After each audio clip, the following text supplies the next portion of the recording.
Every time I go back home, my friends are saying things like, oh, I wish I could travel as much as you. Or they say, I'm going to save some money first and then I'll come visit you. Or they say something like, oh, I need to check first if work approves my leave and then I come see you. But no, you don't have to have a ton of savings to travel full time. And you can get as much leave as you want if you choose a career that allows for that. I'm a freelance UX designer and digital nomad, and in this video I'm going to break down for you exactly how I earn money while I'm traveling full time, how I manage my money, my expenses and savings, and how I stay organized while traveling the world. So let's get started. So let's begin with how I actually make money. My main income is from my freelance UX design services. I set my own project rates, or hourly rates, daily rates. I actually don't work in an hourly rate anymore, but that's a different topic. And I freelance, which means I have full control over the salary I want to give myself, the dividends I'm paying myself, and the expenses, and also the location where I'm working from. I don't need to get confirmation from a boss if I want to take leave. And if I want to get a pay rise, I just give myself one. Right now, I'm juggling 3 clients. 2 of them are very corporate, so there's a lot of hierarchy and layers to get things approved. And because of that, it's also kind of easy to manage because I always have a phase where I'm just waiting for feedback, which can be like days, sometimes even weeks, which means I have time for my other project. And the third project is where I start up, and they're like a very easy, laid-back client, and they're very happy for me to work in my own time, work remotely. And at the moment, these projects are my main source of income. The startup, I charge on a project rate basis. So we had an onboarding meeting where we defined what the deliverables would be, what the goal is that they want to solve. And based on that, we came up with deliverables and the different journeys that I should review. And I created a project-based package for them. And this is what I'm currently working on. There are no deadlines, which is a little bit tricky for me because it means I have no pressure to work on it, but it also means I can pick up the project whenever I'm waiting for my other clients to give feedback or hear back from them. But that means also that I can pick up the project whenever I want when I'm in those in-between phases with my other clients. With my corporate clients, I work on a day rate because for them it was a bit difficult to provide the full scope because it's a very iterative process. So there I just put down the days that I work for them, and in the end of the month I send them an invoice. My other source of income is my coaching services. I'm not promoting it as much because I still find it a little bit cringy to sell myself as a coach. But basically what happened is once I started freelancing, I got so excited about all the freedom I had as a freelancer. And as soon as one of my friends complained about their jobs, I would be like, go freelance, do your own thing, start your own business. And then some of them actually found their first freelance gigs and are really happy with their work situation right now. And some of them were saying, you know what? You should offer this as a service. You should mentor people to do that, or you should coach people to do that. And also having someone that believed in me meant that I believed in myself, and you should definitely offer this as a service. So there I was trying to find coaching clients. And it's one thing working with your friends, but it's another thing to offer it as another service because it's not just the service. Like every time you go freelance, it's not just the service that you have to do. You have to do the marketing about it. Like I have to tell people that I'm offering this. You have to do the sales around it. There's so much more involved. So that's why it's a little bit on the back burner. But every now and then I have someone who reaches out who wants to be coached by me. But that's like maybe 5 to 10% of my income. The other way I'm trying to make money, it's not something that I've made money with yet, but it definitely helped me put myself out there, is my podcast. So I have a podcast called The Freelance Blueprint. You can check it out here. And it's a place where I interview other freelancers to learn about their journey, how they got started. So we can learn from each other, but also the listener can learn from it. Because freelancing can feel very alone, especially if none of your friends are doing it too. But it doesn't have to be lonely. So this is what the podcast is all about. Another source of income, well, it's not really generating that much income yet. It's a co-living that I founded with my partner in Sri Lanka. We only opened in September 2024, so we've not even been open for a whole year, and it needed a lot of monetary investment at the beginning. So it's still in the snowball phase where you have to make sure that the ball starts rolling and it's not generating that much income, but hopefully by next year we should break even. Another source of income is my course. It's a course about finances, and I'm also not promoting it enough. So I put the link in the description if that's something that you're interested in. So those are my sources of income. So how do I manage my finances? When I first started my business, I had no idea about managing finances. And then when I started to choose the digital nomad career, I had all the questions that anyone who's having a big career change or life change is facing. It's like, can I afford this? What if money runs out? What if I cannot afford a flight ticket back home? But once you gain financial knowledge, it's such a great thing. Like I highly recommend that you invest in courses, that you get a financial advisor. Most people don't know that the first session is usually free. So they just review what you have currently in place, and then they're trying to give you the things that are the default. Like, do you have a pension? Do you have a savings account? all of these kind of like the basic things. And they go through your financial goals, like maybe you want to buy a house, maybe you want to invest in something, maybe you want to help out your parents with their pension. So whatever your financial goals are, they're trying to make a plan with you. They will not give you all of the information at the first session because they will want you to book them as the financial advisor. But that will give you a lot of guidance so you can then decide if it's worth it for you at that stage, if you want to take on a financial advisor or not. Looking back, if I would have looked into my finances earlier,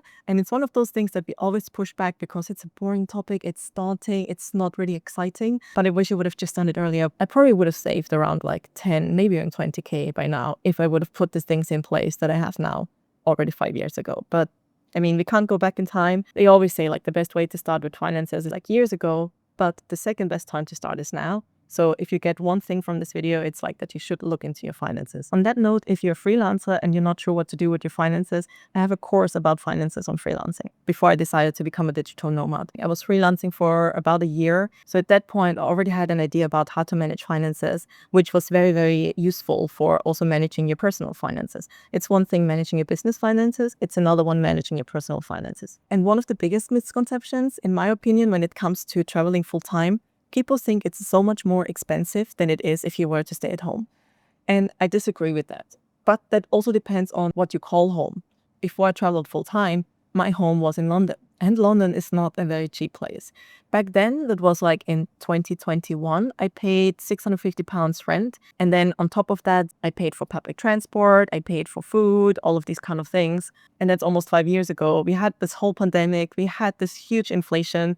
And the friends that I still have that are living in London, their rent prices have jumped through the roof. So I'm pretty sure for the same type of place that I had, and I lived in Fletcher with 3 other people. For that price, I could get like a whole apartment in, let's say, Austria or other places. So I pay myself a salary. I used to pay myself dividends. And of course, if you're not a freelancer, maybe this is not that relevant for you. But if you have your own business, if you have a limited company, or if you're thinking of building one to manage your finances in a more tax beneficial way, definitely talk to a financial advisor. I'm not a financial advisor. But what I did at the beginning was I had a limited company. All the money I made from my freelance UX services went through the limited company, and from the company I paid myself. So I paid myself in dividends, I paid myself expenses. So you can't expense a lot of things as a freelancer. For example, this accommodation here, I'm in an Airbnb, I'm working from here, it counts as my office location, so I'm working from home. That includes your Wi-Fi bill, electricity bill, all of these kind of things that you use for work. You cannot use 100% of it, but you can use a percentage of it, and that adds up. And the more expenses you have, the less taxes you pay, etc. So in those expenses, if you pay them first up front, which I do for Airbnb, for example, you can then claim back for your limited company. So that's one way. But now that I'm in the process of changing my tax residency, so my tax residency used to be in the UK because I lived there for about 10 years. Now I'm changing it to Thailand because I finally got my Thai nationality. I've been procrastinating on it for way too long. But I finally have my Thai birth certificate, and I'm changing my tax residency to Thailand because it's way more beneficial for my current situation. And because of that, I'm better off paying myself a salary instead of dividends. So at the moment, I pay myself a fixed salary of £4,000 a month. And I know when it comes to freelancing, another big misconception is this fear of irregular income. And people always worry about like, oh, what if I'm not making enough money this month, etc. But the thing that people forget is that you will have months where you make like 3-4 times as much than you would have ever thought you would be able to make. I had months, and I don't want to repeat it because I worked way too much in those months and I barely had any free time to myself. But I had months where I made £20,000 and I had months where I made £5,000, which is still not bad, but compared to 20,000, like it's way less. But the other thing that you have to keep in mind, during my full-time job when I was working in London, my last salary was like £37,500. As a head of design in an office, we were in Oxford Circus. We had an office in Oxford Circus. And as the head of design in that startup, I earned £37,500, which is £3,125 before taxes. So I think, I don't remember properly, but I think after tax, I got like £2,100, £2,400, something along those lines. So now in a bad month, I'm making £3,000, £4,000, £5,000, which is still more than what I made as a permanent employee. So let that sink in. So yes, you might have your regular months, but those bad months are still going to be better most of the times than what you had in your permanent job. And also you will have the possibility to have amazing months, which you won't have as an employee, because no matter how well the company that you're working for is doing, you will get the same salary every single month. Some people call that safety. I think it's like a fake safety, because if that one job, if they make you redundant, that's it. You will have to look for another job again. Whereas now I have 3 clients. If one of them pauses the project or it's on hold, or if they decide to no longer work with me, I still have my other 2 clients to fall back on. So yeah, long story short, I'm paying myself a salary. It's a fixed salary of £4,000 a month, which is very, very comfortable for me because at the moment I'm staying in Thailand and the living costs are not that high. So with that money, I can work and travel very, very comfortably. Around 30% of that goes into my fixed costs, which is like, for example, staying in this Airbnb or any other accommodation that I'm booking. Of course, I also have to pay taxes on it, but because I'm in Thailand, it's not that high anymore. So like changing my tax residency saved me per year £5,000 to £10,000. So that means this year I'm going to save at least £6,000, and that's going to be for the next years to come also. So it's, if you're a digital nomad and you haven't looked into your tax residency, I highly recommend that you do this earlier rather than later, because if I would have done this as soon as I started, I would have at least £15,000, maybe £30,000 more in my pockets. And that's already a house deposit in some places. If you're at the stage where you're trying to figure out your tax residency, so not just your whole tax system, but also which country you're staying in the most or which country that you want to pay your taxes in, I highly recommend that you watch this podcast episode with Marcella. She's also the tax advisor that I had in the end. So the money I'm making, I still make enough money to pay for my travels, for my investments, savings, things like pension. Now that you know how I'm making my money and how I manage my finances, you probably want to know what I'm spending. So this is about my travel expenses. If you're new here, hi, I'm Lisi. I'm a freelance UX designer and digital nomad, and this channel is all about how you can create a work life that works for you. So I usually talk about freelancing and entrepreneurship, like in the Freelance Blueprint podcast. I also talk about being a digital nomad and all the things that you can do while you're traveling. So if these topics are things that you're interested in, don't forget to hit subscribe. People often think that traveling is so expensive, but I think I'm saving way more money than if I would stay in London. Maybe actually I'm spending a little bit more than what I used to spend in London right now because of the lifestyle creep, but I have so much more of a quality in life. Like in London, I would eat out maybe 4 or 5 times a week, whereas in Thailand, I don't even remember the last time I cooked. Also, because I'm staying in service apartments, co-livings, there's usually cleaning. I don't remember the last time I picked up a Uber.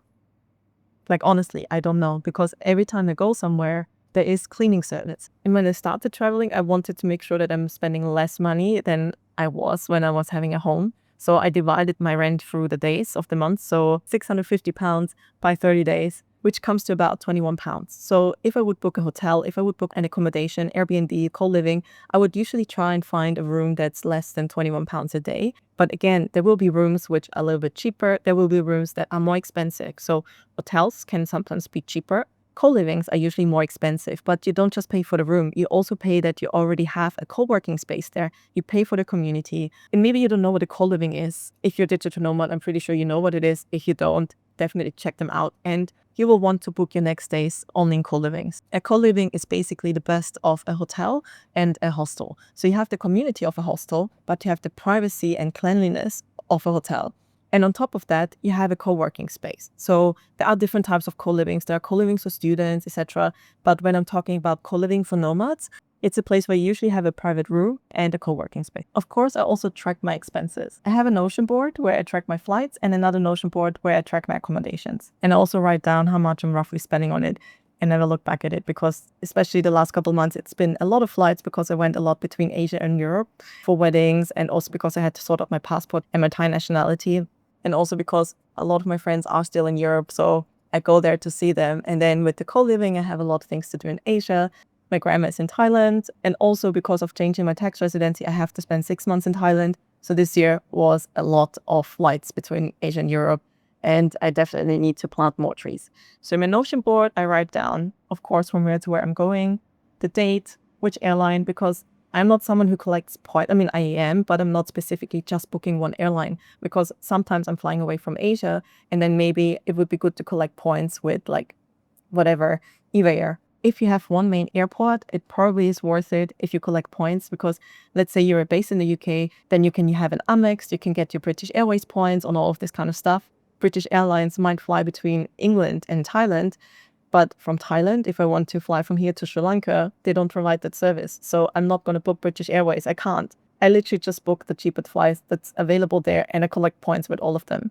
There's probably a better system, but anyway, I'm tracking my flights and also take notes if it's like a specific event, like if it's someone's wedding, etc. if I already booked that flight or if I just decided that maybe I want to go there. Also, how much luggage I'm allowed to take with me, because that's different per airline.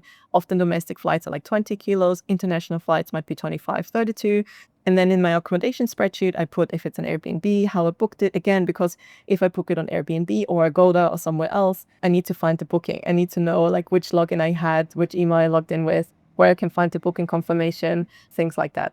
So I usually write down how much I'm spending for each of the places. Also, if I go back somewhere, now I'm not really working with a budget. I probably should. Like if I say I don't want to spend more than X amount per month on accommodation, if I track it and then I see in my spreadsheet, okay, I already spent this much, I have that much left, maybe that would be better. But because I know over the year, it always levels out. Like I stay in accommodations that are pretty cheap. I stay in accommodations that might be a little bit more expensive, but across the whole year, in the end, it's more or less paying the same as if I would pay rent living in the UK. And one thing I learned being a digital nomad, never be stingy with your accommodation, because people say, oh, you're never going to spend time at home. If you freelance, if you work remotely, you will spend a lot of time at home. It's very important that you have a good desk, a good chair. That's not the place where you want to save, because especially when you don't have your own home anymore, actually having a nice accommodation makes all the difference. Like if you feel good coming back to your Airbnb, or if you dread going back to the accommodation because maybe it's moldy, it's grimy, that sets the mood for your whole trip. And yeah, it's just not worth it to be stingy when it comes to your accommodation. So we already talked about the rent. The other expense I had would be the traveling. So in England, I would bike a lot because at some point I'm coming from Austria. There we pay 365 euros the whole year to be able to use the whole public transport system in the whole of Vienna. No matter if you take the metro, the train, the underground, the buses, the trams, it does not matter. You pay €1 a day to use all of the public services. In England, if you would do that, you probably spend this much in 1 month. And when I moved to England, I just had no money. So I was like, you know what? I'm going to invest into a bicycle and I'm just going to cycle anywhere, no matter if it's going to rain. And England, it rained a lot, but that was my way of saving money, basically. And also it was good because it kept me fit. The air pollution in London is pretty bad, so it was probably not that good for my lungs. Transport in, let's say, Thailand, Bali, Sri Lanka, very affordable. You just take a Grab somewhere, you take a tuk-tuk, and you get exactly from where you want to be to where you want to go. And it's not like you have to walk to the train station, you take the public transport, you're going to be a sardine with everyone else. No, you just have you have a private bike or a private car. And it's still cheaper. Like in the UK, from what I remember, one travel, no matter where you're going, is at least £2.50, probably more now. Whereas now, if I take a motorbike somewhere, it's like 50 cents. Depending on if you order Bolt, it's usually cheaper. But if you take a Bolt, it's like usually a 40 baht anywhere from Chiang Mai to anywhere else in Chiang Mai. So that's £1. And yeah, you have a private driver. And then, of course, if it comes to eating out, I didn't eat out as much. Well, actually, I probably did eat out a lot because I would meet my friends either for brunch, for coffee, during work. So all of these things added up. And we had Wine Tuesdays back then, good old days. So every Tuesday we'd go to a wine bar. And then back then I also had a boyfriend, so eating out with all of these kind of things. So I probably ate out, if you count all the coffees, etc., probably 7 to 8 times a week. Whereas now I eat out every single day. Like maybe I make breakfast at home, but lunch, dinner, I always eat out because it's just so affordable, or I have it delivered or something like that. And it's still like, maybe it's more or less the same depending on where you eat out. You can't eat out at very expensive places, but in London, eating out, having a drink, a main, tipping is at least 25, 30 pounds now per person. For 25, 30 pounds, I can now have a several course meal with another friend or my partner in a nice restaurant, and we're both full at the end. So you just get so much more for the same money. And one thing that many people neglect is to save money, especially when you travel, because you feel like, oh, we just have one life, or let's live in the moment and let's enjoy it, and definitely do that. But also, you never know what's going to happen next. Definitely have some savings buffer, and also monthly put some stuff aside. If you put a fixed amount of money aside every single month, it's going to add up in the long run. And don't just put it into like your bank account and store it there. Put it somewhere where it at least makes some sort of investment return. So yeah, this is how I make money, how I manage it, and how I'm spending it. So what's next? I'm basically planning to build a whole online presence. I know I have a very good situation. I'm very privileged. I'm working full-time remote. I can work from anywhere, and I have a very decent day rate, but all the money I'm making is still very active. So this year I'm planning to make things a little bit more passive. And to do that, I'm working on a personal brand, which is why I have this YouTube account. So if you want to support me, hit the like button, or even better, subscribe. And yes, money is one thing, but that's not the main reason I'm working on a personal brand. It's because I want to put that message across that anyone out there can do whatever they want. If you want to work fully remote, you can. If you want to earn 10K a month, you can. I strongly believe that you can achieve anything that you want to do. You can make any dream that you have a reality. The only thing that you need to do is to have an action plan towards it. As soon as you have that plan, your dream becomes a goal. And then if you follow that plan and you stick to it, that goal eventually will become reality. So with the content, I hope that you get the motivation to actually start doing things and not just consume it. But thanks for watching this video. But also that you take action on doing things, and that I can help you to see that the things that you want to achieve are actually possible, so that you can build a life that you truly enjoy living. So if you want to help me with the goal of building my personal brand, so I can make more videos like this, because this is still very active, it doesn't pay me anything yet, you can hit subscribe on this channel. You can follow me on Instagram. You can also support my podcast, The Freelance Blueprint. Maybe this video just sparked the idea that maybe you could start freelancing. This podcast is really valuable. And also, if you're already a freelancer, it definitely has a lot of tips and insights from, I interviewed at least like 20, 30 people by now, and you have all the insights of them and all the lessons that they wish they knew earlier in that podcast. Thank you so much for watching this video. If you enjoyed this video, you might like to know what it's like to be a digital nomad. So I'm gonna see you in this video next. Thank you for watching. Bye.